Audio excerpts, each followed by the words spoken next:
Hello folks, this is Oppo Laine from Amorphis and Octoploid, and you are watching CMS-TV.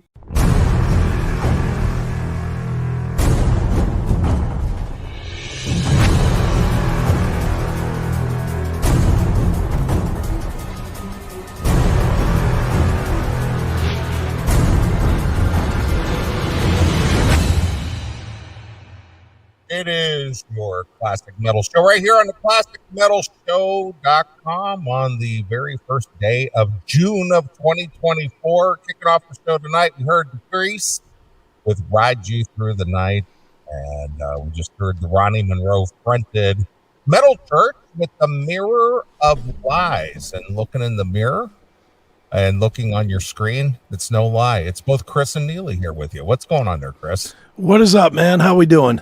Well, after your week away of exciting events and actually getting out of the house, it's all good. Yes, no Back complaints here. Warm, and I see that you're broadcasting from the rain room in the CMS Studio B there. Yeah, I was watching before the show. Instead of sleeping, I was watching a Porky's movie that I had never seen.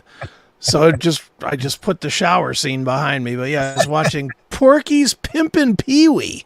I wasn't aware of that. Is that like a number 3? It's like a number 9 or something. Oh, really? There's a lot of Porkies out there I'm not aware of. There's a bunch of them. I think there's 6. I think. Really? I thought maybe it was as many as 3. Oh no, this one was even fairly recent because they were using cell phones and stuff. Oh, okay. In it, so and it had none of the original people, like not one person, but of course not. Yeah, it was horrendously stupid, but whatever. It was a lot of naked chicks and all the old dick gags. So I watched it. Right. How about that? So were you mildly entertained? I was. You know what? I'm good with a stupid movie like that. Those are my kind of flicks. That American Pie. Oh yeah. Like I'll watch all the American Pies. There's like 10 of those. I watched them all. I love them. I thought there was only maybe 3 of those. Oh no, there's at least 5, maybe 6, maybe even 7. I'm not even sure. Wow. See, that just goes to show you how out of touch I am with all the bad straight to DVD movies there are. There's a lot of them. Apparently so. But we watched one on Tuesday. Well, we did, and I was gonna hit on that. I mean, after your week away and my solo show, we convened again on Tuesday. I was graciously asked to join you and Count Cracula, right, to do Bad Movie Night. It was great, wasn't it? Fright Bite 2 or 3, I think. I think it was 3.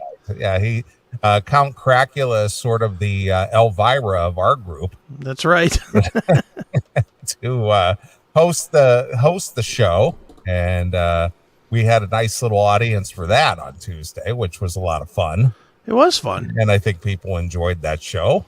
Yeah, it had a lot of people that texted me, like, "Oh, that was so fucking funny," and this and that. I was like, "Okay, good, that's great." Yeah, it was like our own Science Mystery 3000. It was. It's just dumb. That's what the Count and I like about it is right. It's just fucking dumb. But who cares? I mean, and the movies are purposely bad. Yeah, which makes it even more fun. Yeah, but the running commentary, of the host that's also funny. Right. Just all the references, the pop culture references that were thrown about during the movie, which was probably the most entertaining for me. Yeah. But yeah, the movie was ridiculous. Yeah, it was. It was a horrendously bad movie, but it was fantastic.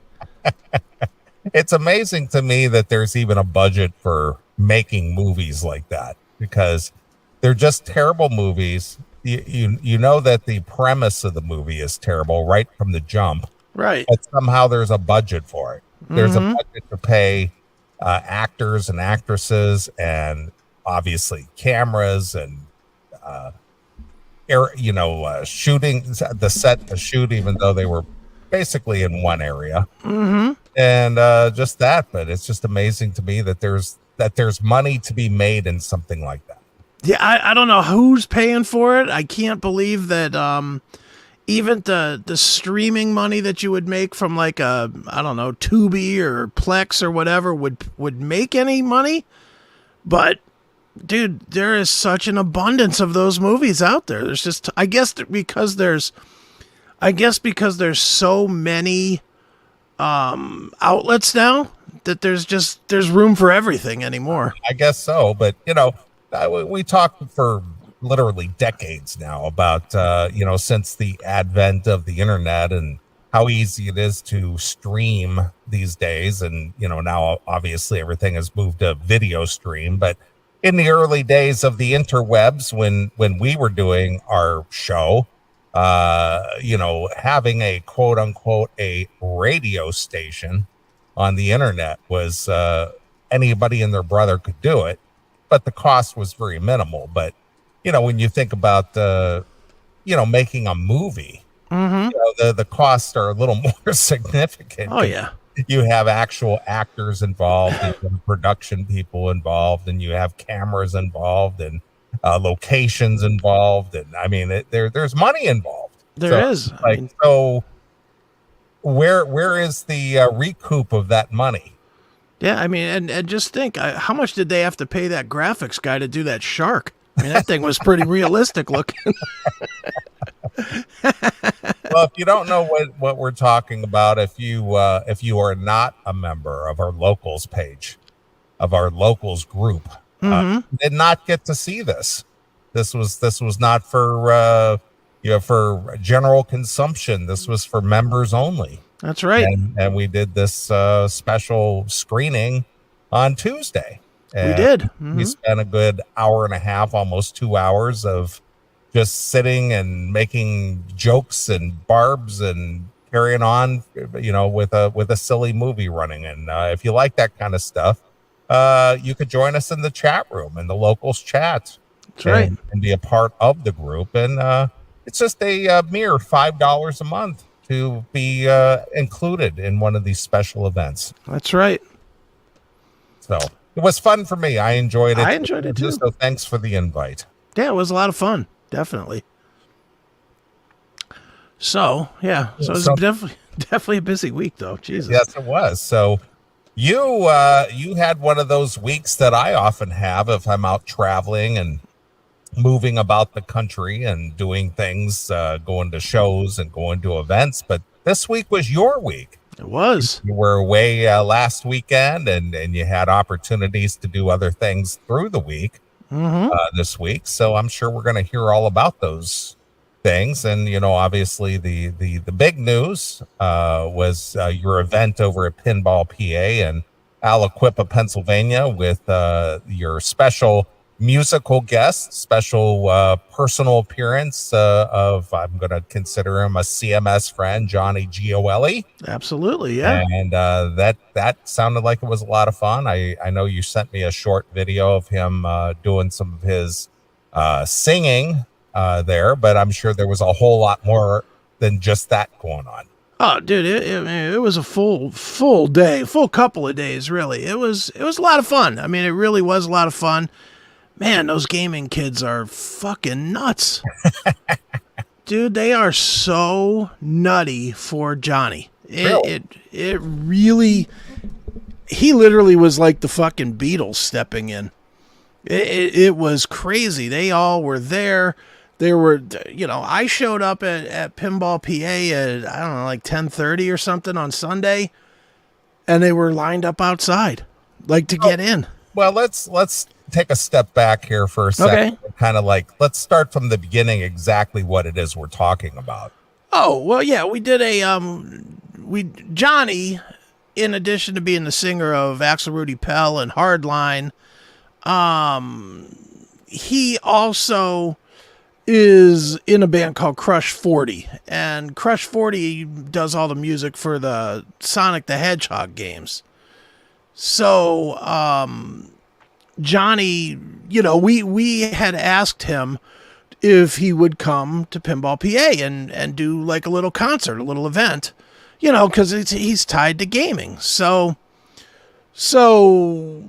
we had him come out. So that's kind of the backstory to it. There's not much more to it than that, but he doesn't do a lot of these type of things. This was kind of one of the very few, what do you want to call, personal appearances that he makes to do this kind of a thing. Right. Well, in fact, it was the, as far as, I mean, in addition to playing, like performing, he also played people at the games, at the Sonic 2 Adventure Battle, which is like the big game that his music is in. Okay. And that was the first time he's ever done that.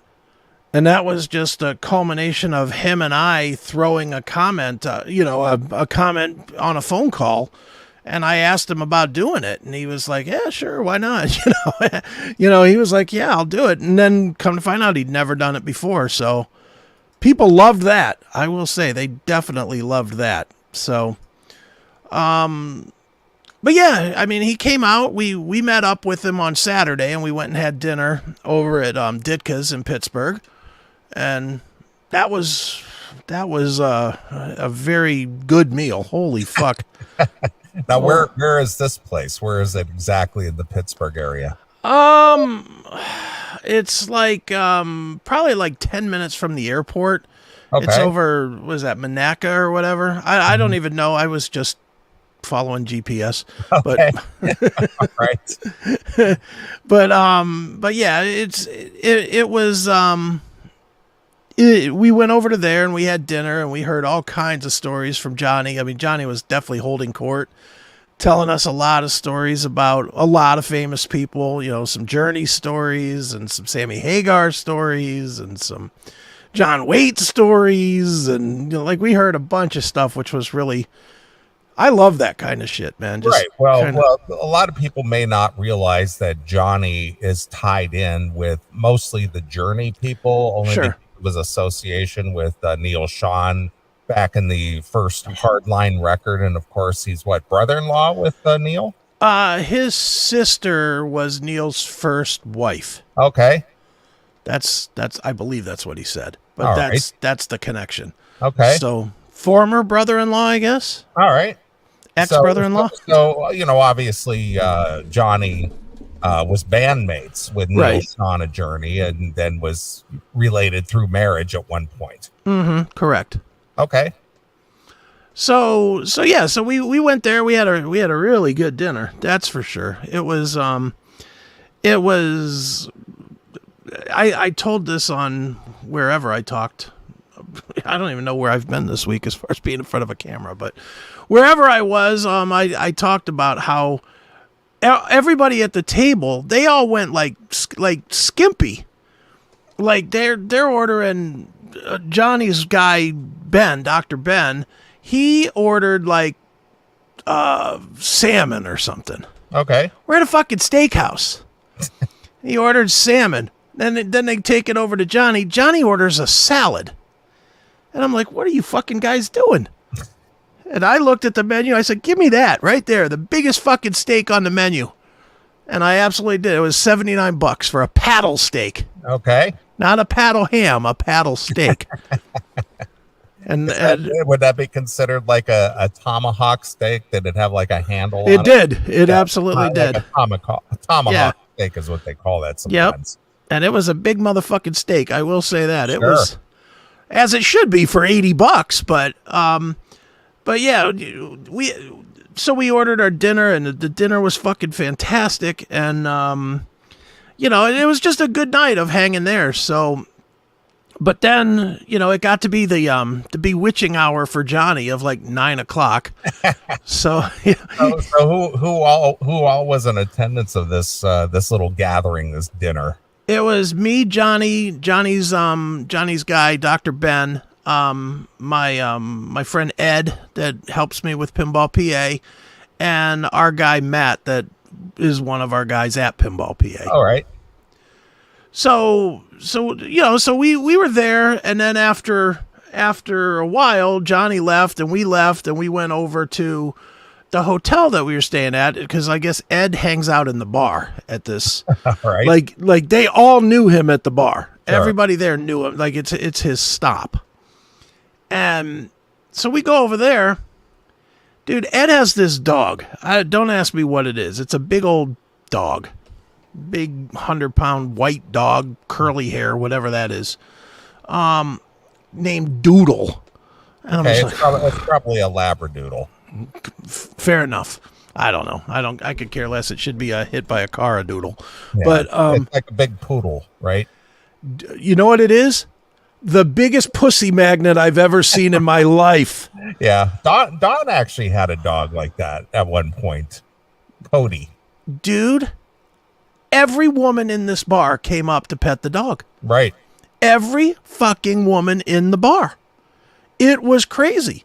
And like everyone, oh, can I pet your dog? And then they're telling us their story about how they had a dog when they were 8 and blah, blah, blah. And then guys come over too. This one guy comes over. He's telling us a story, and then he's telling us how he lost 230 pounds and he had some kind of morphine drip thing installed in his stomach, and it was like a whole thing. but the reason he came over was to pet the dog, and I'm sitting there, and in my head I'm thinking, what, have none of you seen a fucking dog before? It's a dog. Yeah, but not a lot of people bring their dog to the bar, though. Yeah, which I thought was weird too. When Ed came in with the dog, and Sure. he literally said to me, "Watch." He just said, "Watch." Okay. And I'll give him credit on that one. I watched, and I was like, God damn! Look at how the people react to this dog. Sure. And so we were there. We were at the bar, and we had a few drinks there at the bar while we talked to various people that were there. Well, one guy shows up. He's a cop. He's in a cop uniform. I won't say his full name, but because I think he was on duty. So, All right. But we'll call it. It was Officer Dan.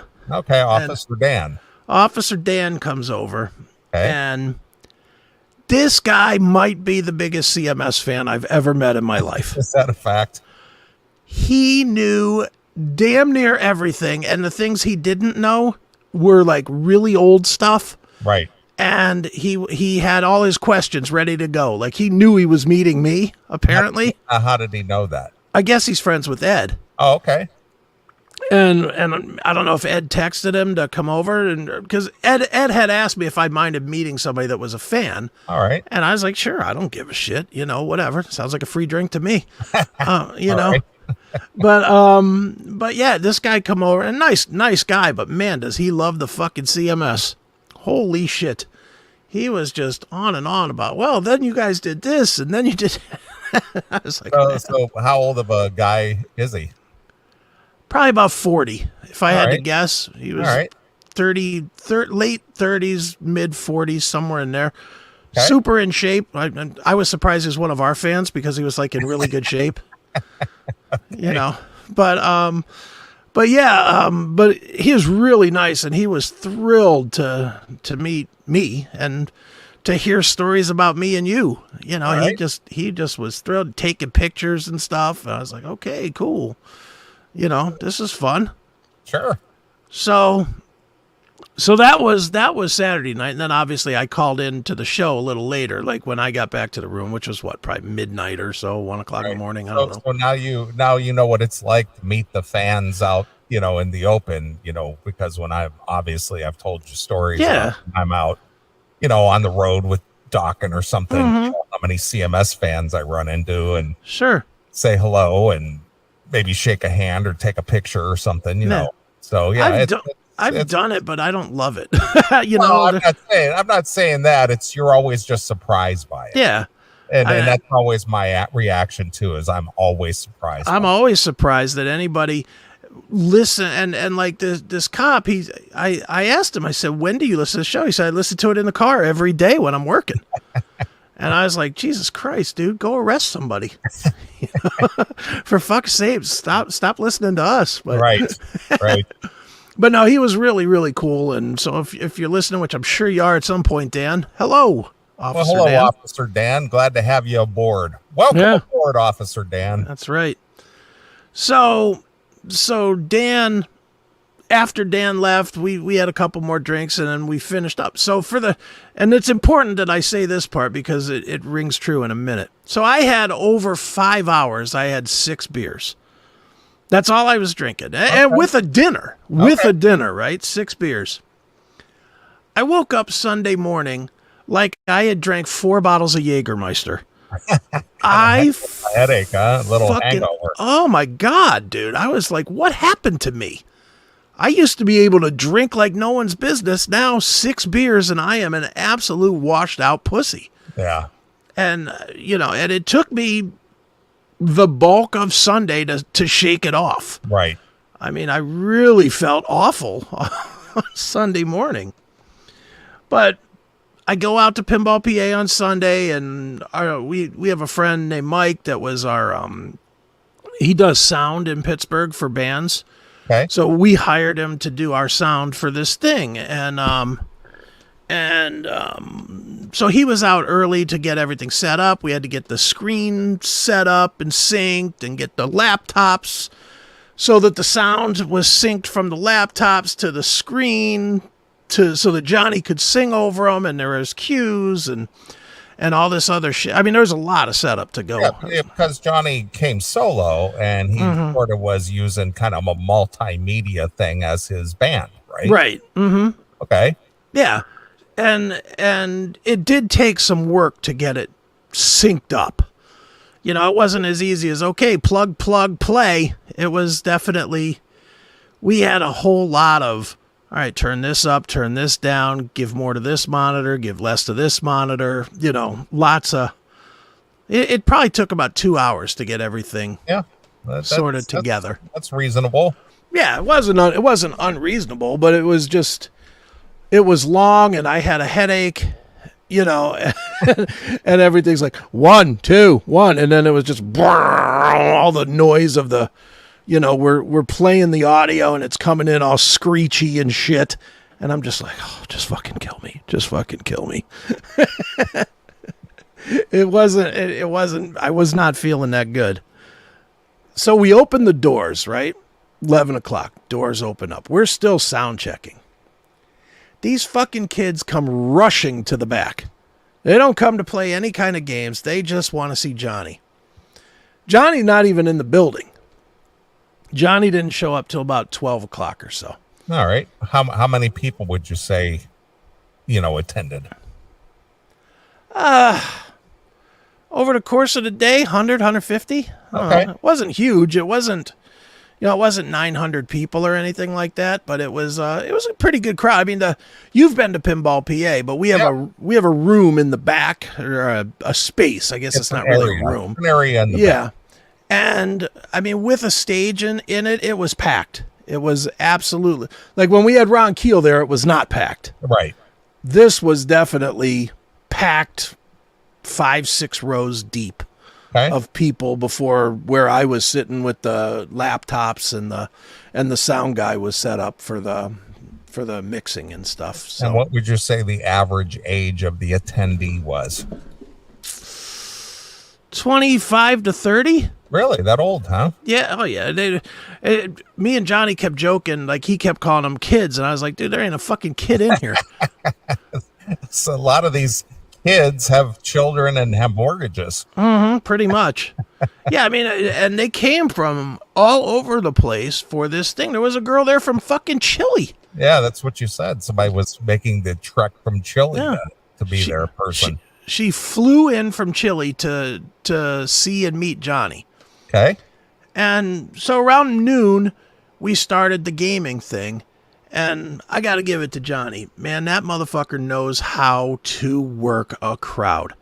He was so good with these kids and just... Yeah, I mean, dude, you've done maybe not this exact experience, but the experience where they meet and greet with people, and it's usually assembly line, shake, photo, smile, next. It wasn't like that. I mean, he took the time. He's giving everybody hugs, and he had certificates made up that said, I beat Johnny Gioeli at Sonic, and he signed every one of them in front of him and handed it to him and took pictures with them and, signed everybody's shit. And I mean, he really worked that. And the kids fucking, dude, I got so many messages from different people on the Pinball PA Facebook saying, this was the greatest event of my life. Well, that is kind of cool though. It is a small event. Mm-hmm. And Johnny obviously has a cult following and a very niche type of genre, if you will. Sure. And I guess it is kind of cool to meet somebody like that. I mean, it's I don't know. I'm trying to think something comparable, that would be cool for me to attend, whether it's like I don't know. It'd be like if you got like a band to play in your backyard. Either that or just somebody that, again, I'm jealous of you, is like maybe Larry David. David doing like a screening of a new venture. New curb or something, yeah, right? Something like that. That would be, that'd be something that we go, God damn, that was cool. Yeah. Or if he just came to some famous person that you're a fan of just came to your house to watch a football game or something. Right, of course. Something like that is like very cool. And that was kind of what this was Johnny went into their world and played them at the game that made them like him. Right. It was definitely something, and those kids fucking loved it. So that happened, and that went. It was a definite home run on that front. And then after that, Johnny left for a little while. We finished that at like 3:00, I think, or 2 or something. And Johnny left for a little while, and what was funny is he said like after we played the last guy, there was 2 people that had paid to do the VIP thing to play him that weren't there on time. So he kind of said, I'll be back at 5:00 to catch those last couple of people, and then we'll do the show at like 6:15, 6:30. Okay. So me, like I was just kind of hanging out in the back. And I was hanging out for a while, I was hanging out with my kids, which that was like my good thing of the whole weekend. Was his first time in 5 years I got to see all 3 kids in the same place at the same time. I just haven't seen all 3 of them for like 4 years, since the beginning of COVID. Okay. That's the last time I saw them all in the same room. So that was pretty cool for me. But I was hanging with them in the back for a while, and then Mike, the sound guy, came back over, and we were, fine-tuning everything. All of a sudden, out of nowhere, every fucking kid in the room came in the back again. And we were like, what the fuck? We didn't know what was going on. Right. And I'm looking around, I'm like, oh, is Johnny here? I thought maybe Johnny came back, and he wasn't back. It was because he had said he would be in the room at 5:00. Right. And those kids came running back to make sure they didn't miss a second of Johnny Gioeli in the room. So they came back there and they were hanging out, and then Johnny showed back up, played the last couple of people that he was to play. We closed Pinball PA. Maybe a half hour later, he's on stage doing his thing. And man, what a fucking voice on that guy. I know he's my friend and all, and that comes off really hollow, but that fucking guy sounds exactly like his records. Yeah, of course. It's amazing to hear. Well, that's why I've said it before, and I'll say it again. I just having him on the show 2 times. Mm-hmm. Yeah, that guy is one of the elite vocalists out there. He is. Mm-hmm. And seeing it in person, how effortless it is for him. Like, you talk to him, and he doesn't, obviously we've talked to him on the show. He doesn't sound really like that. Right. But man, he gets on that stage and just pouring it on, and super high energy. Like, he's running around the little fucking stage. Like, he almost fell off the stage like 10 different times because he's running around the stage. Wasn't that big. But, yeah, it was really, really good. And, so yeah, overall the event was really great. Everybody seemed to have a really good time. Johnny had a really good time. Met some CMS people. Like I said, I met Officer Dan. Got to send a shout out to another guy named Matthew something. I won't say his last name either in case he doesn't want it out there. But he came over. He was the only guy in the room that had an Axel Rudi Pell t-shirt on. Okay. And again, another guy knew everything about me and you. He was all about the CMS, man. Right. He was just like, dude, I love the fucking show, and I love that you guys just say whatever you want to fucking say, and I wish I could do that in my life. I try to when I can, and I was like, all right, well, cool, but real nice guy, and he hung out with me for probably an hour. Okay. I just sat there shooting the shit because I wasn't really doing anything, so I was just like, all right, dude, let's chat, I guess, That's funny. So well, it's nice to know that we strike a chord with certain people out there. Absolutely. It's just sort of a like-mindedness, and that's what we never thought we would ever be mass appeal. We know that there's just a audience for what it is that we do, and again, getting back to what we did on Tuesday, we have the capability of doing that only because of the CMS local subscribers. That's who right.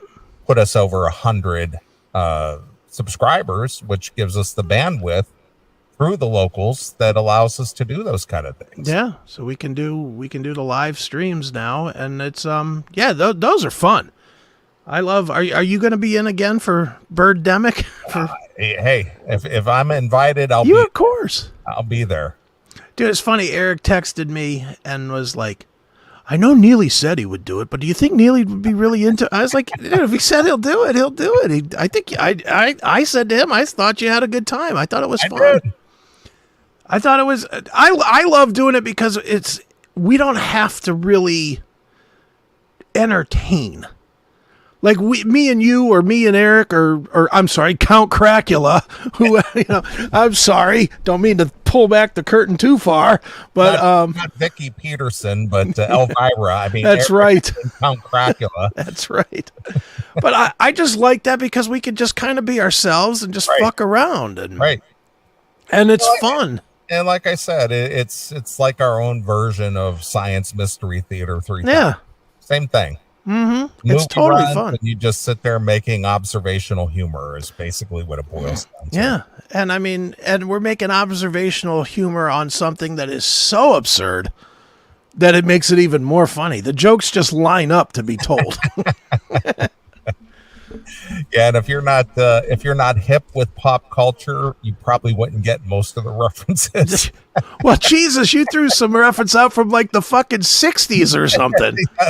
I think it was a Hogan's Heroes reference. Yeah, you Newkirk or something. Yeah, you were like, I was like, what the fuck? Danny Bonaducci. Yeah, that was funny too.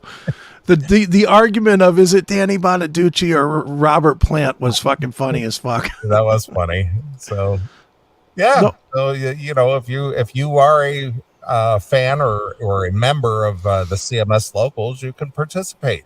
Yeah. And when is the next scheduled one? June, I think 25th, if that's the Tuesday, whatever that Tuesday is, the 23rd, 4th, 5th, 6th, whatever that is. So if you're not signed up and you want to jump in and be a part of something like that, you have time to sign up for locals. Yeah, sign on up, join us. It is a lot of fun, and it's a different kind of fun. It's not this show per se. It's a different sort of animal. So, new breed of animal coming out of this fucker, whatever he says. This ranch. That's right. But yeah, so the Johnny thing was good. And then Wednesday was the Landau thing. Now tell me how that all worked out. I didn't personally, I didn't know how to even see it or where to see it or how to see it. Is it out there? It's out there. Yeah, we can play some clips if you want. All right. So tell us about that. Obviously, if you're a fan of the CMS and you follow what we do, you're aware that Chris is Dave Landau, the comedian. Mm-hmm. His webmaster, right? And he, excuse me, make it over there. Yeah, I got a little frog in the throat, little Taylor in the throat. Yeah, exactly. He became associated with Dave Landau by attending the Dave Landau comedy shows that he does there in the local Akron, Ohio area. Yeah. And just through associations, he became Dave's webmaster.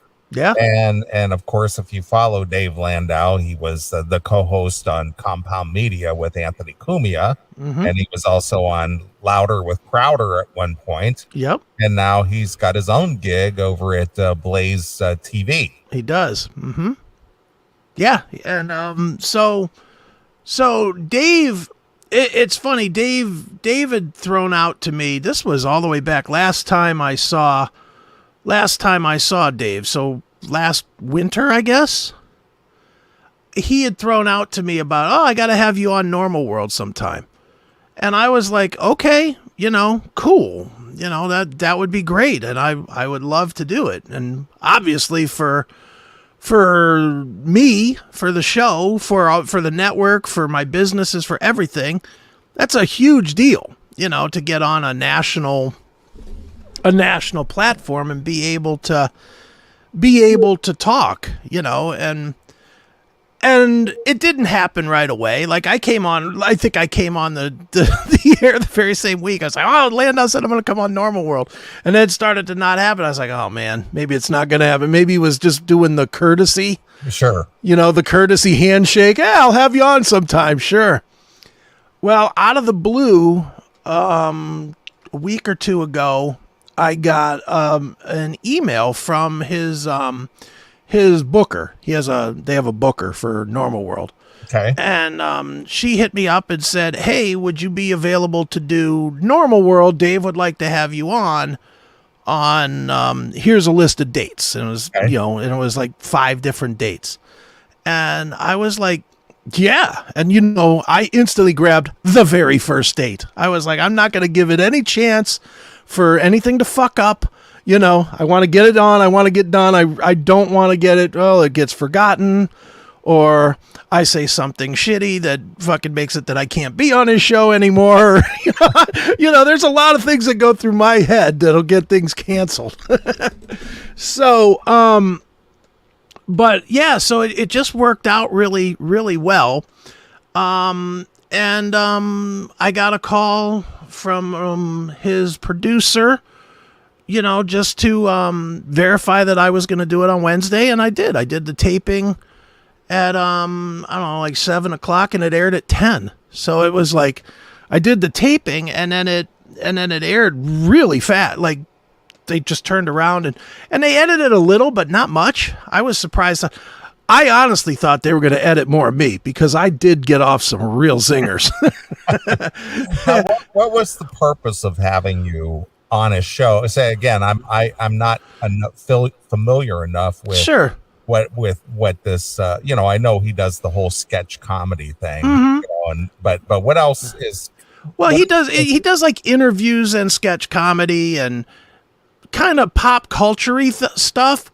So I think, it went into some weird places. Like we talked a lot about pinball, and we talked a lot about, we talked a ton about my book. I mean, that was kind of the emphasis was the Call Me Chris book, the Burn book.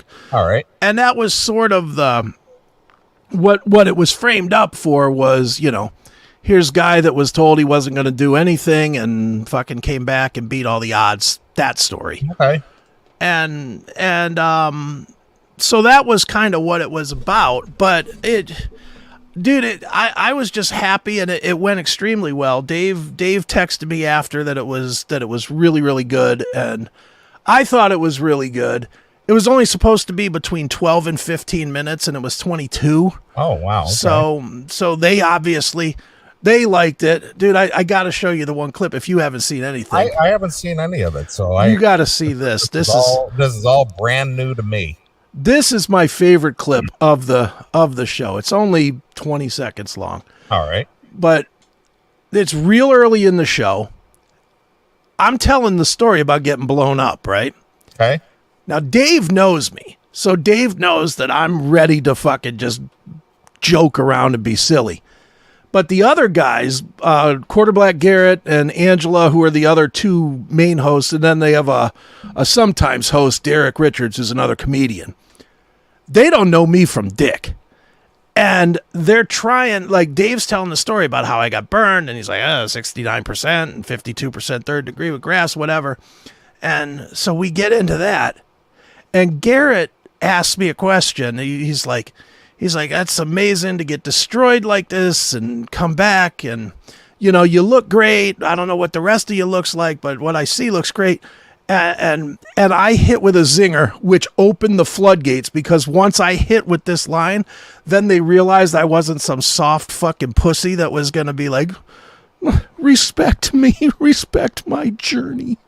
You know, but yeah, let me pop this up. You'll laugh. It might be the funniest fucking thing that's ever come out of my mouth. And it really was spur of the moment. There's no way I could have planned it, because I had no idea that he was gonna, that he would, I mean, that is a wild story. Like that, like to be suddenly destroyed like that and to come back, like you look great. I don't see the bottom half of you, so I don't know. Yeah. But you look great from what I'm looking at. Trust me, the bottom half looks like a Ken doll thrown in a campfire. It's not, it's not great. That is such a fucking fun line, man. A Ken doll thrown in a campfire. That's a great line. It was a great line. But yeah, but once I said that, then it loosened right up. Sure. And then it was, and it was kind of a mix of, there was some serious stuff that we talked about. We talked about, some of the injuries and getting through it and whatnot. And then we talked about my other books, which led to talking about ass fucking with Rob Halford.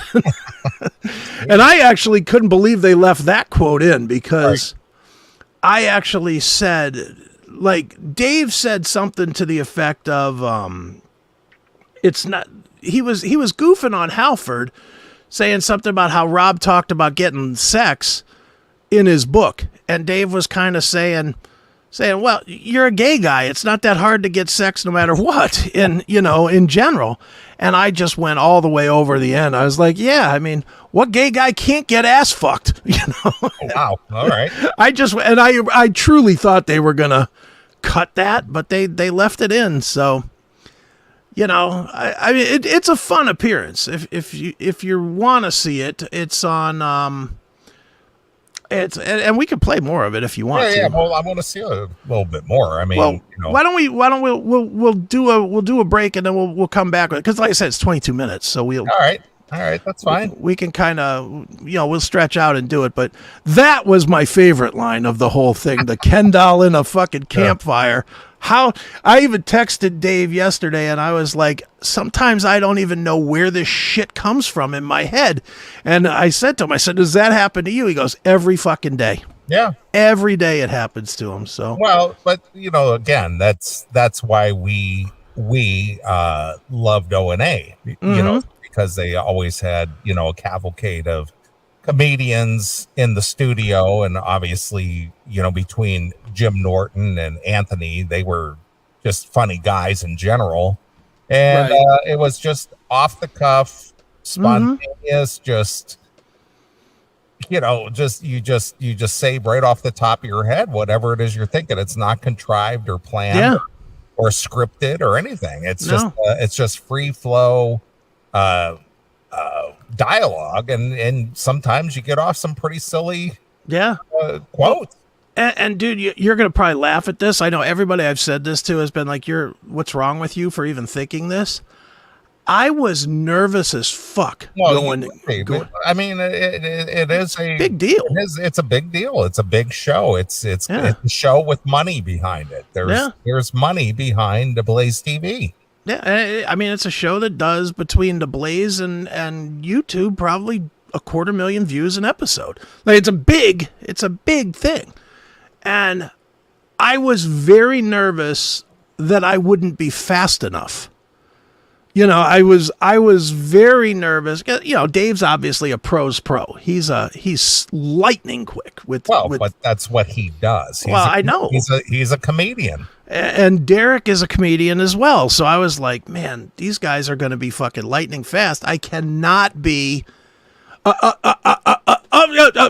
doll. I can't be that guy. I've got to be on it. You're got to be in league with these fellas. I did, and dude, I'm telling you, I did the Seth show, and then I had an hour in between, and the whole hour I had my headphones turned up full blast, and it was all like Cannibal Corpse and Immolation and just the heaviest music to get me pumping, get everything burning. Yep. Get the blood flowing. Get me as wide awake as I possibly could be, so that I could make sure I was not slow on the draw with anything, and I wasn't. And I'll show you some of the comments from the YouTube stuff, because it really, again, I'm surprised how many people dug it. I mean, you know, dude, when you do this kind of shit, the YouTube usually just kills you. And, you know, I don't know if you can read this or not, but you guys were on fire tonight. The show was so funny. Great guests as always. The Ken doll comment was a gem. We'll check out those books. So, all right. You know, so that's, you know, it was just all kinds of stuff. I'm an environmental engineer and in various industries. I've been in a steel mill when a furnace blew up. Crazy, you know. So people were reacting to me doing it. So glad you had Chris on the Classic Metal Show. I've been a fan for years, and Chris's stories are insane. So our fans were representing a little bit. Very good. This is a good line. He should have named his book Call Me Crisp. Come on, Dave. It was right there. That was kind of a joke, though, wasn't it? Crispy. Yeah, crispy. Yeah, I was going to get my license plate. I was going to get it custom made to be crispy, and my doctor said he wouldn't see me anymore if I did that. All right. So I didn't do it. But let's see. Another one should have been Call Me Crisp. Everybody liked that joke. Landau and the great Chris Aiken. Thank you, Kevin Smith. Dave, that was a good line too. Dave said to me, he goes, people have said you're too fat for TV. Which I just laughed off. That was a pretty good one. This was one of the funniest episodes I have watched. Maybe I'm in a mood. I don't know. And then it goes into something that Angela talked about on the, but just the fact that people thought it was one of the funniest episodes is great. Yeah, that's good. Another crispy. Dave, chin up. Loved your guest. Tell the Blaze we love you guys. So Chris has that fuck you gene that kicks in when the man tells him he can't do something. True American. There you are. There I am. So Patriot. That's right. So yeah, I mean, it was a good appearance, and we'll play some of it. You know, and we'll get into the one fuck up Dave had, because I got 400 fucking emails over it, and it's like, people are like, why didn't you correct him? I'll just tell you right now, and we'll hear it later. But fucking, he introduced me as author and the host of That Metal Show. Oh, That Metal Show. And I'll just tell the truth of it. I didn't hear it. I honestly didn't hear it when I was. Well, that's the same as Ripper at Walk-In or Download or wherever it was, where he said he was going back to talk to Eddie Trunk, the host of the Classic Metal Show. Yeah, exactly. It's the same thing. And but the thing, I mean, you know me, I would have said something. I might have. Truthfully, I might not have. I mean, I'm walking into this show cold. It's a huge show. The truth is, I may just have let it run, even if I did hear it. Yeah, I know. It's just like, who cares? I got to say the website at the end, so I don't care. Well, nobody's going to remember that. No, but I didn't hear it. They were having some kind of fucking storms, so we were late because they were having problems with the internet and stuff. Right. So we were late, and everything was a little staticky. But when Dave was doing his talk-in to me, I had a producer in my ear counting me in. So I didn't hear it. All I heard was Chris Aiken. And then I'm on. And it was through Skype, and Skype, I mean, you've done Skype video with before. It's not like this where you can see everything. You know, it's a little funky how you see things. And so I didn't know, and then I'm on, and I started to talk, and then they were talking at the same time, like right at the beginning. I was like, oh, fuck, I'm fucking this up. Yeah, but I honestly did not hear him say that metal show. And the truth is, I probably wouldn't have corrected it anyway. I don't give a fuck. Who cares? He got my name right. Right, of course. I don't care. You know, he got my name right. Let me plug all my shit. Put a picture of my book up on the screen. No complaints here, man. Yeah, on Blaze TV. That's right. On the Blaze, big YouTube. I think it had 20 or 25,000 plays on YouTube as well. So I am not complaining. I am nothing but appreciative of that event. So Right. Well, good on you. Well, I'm looking forward to seeing some of it on the next segment. Yeah, we'll play some here in a little bit. All right, sounds good. All right. Well, we are an hour into the show already, believe it or not. It's crazy. And, the time just flies by. So we're going to take a break here, play a few songs, come back, get more into the show. I want to thank everybody who hung out with me last week in Chris's absence. And, I did over 5 hours of DJ. Right. And the requests just kept on coming. So a lot of people, sending in their requests. I had a ton of plays. That was not me, Brian. That was Eddie Trunk.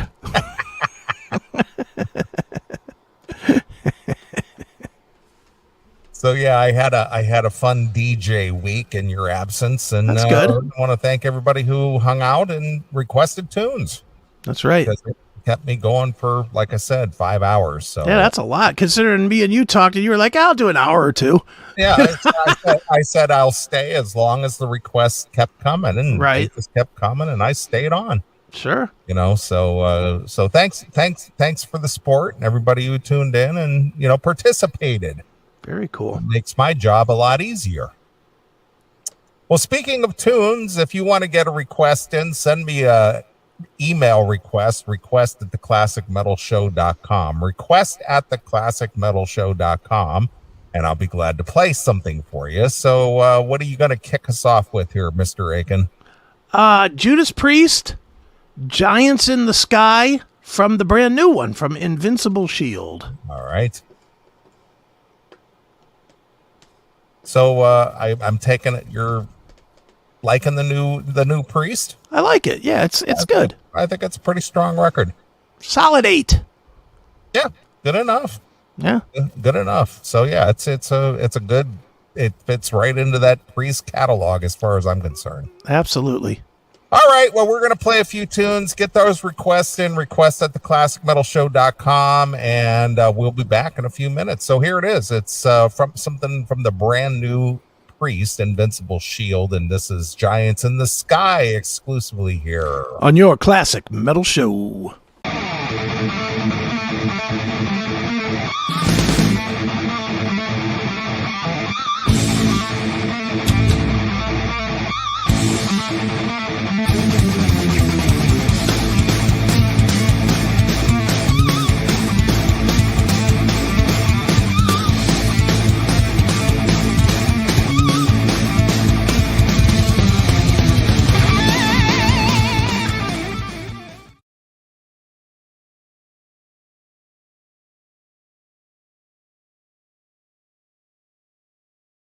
The true hub for Chris Aiken Presents is their website, www.chrisaiken.net. You can watch all live episodes of the show live, participate in the chat as well. You can get past shows in both audio and video on demand formats. Join Eric Ferentinos' VIP Facebook group right from our page. Bookmark it today. www.chrisaiken.net. That's CHRISAKIN.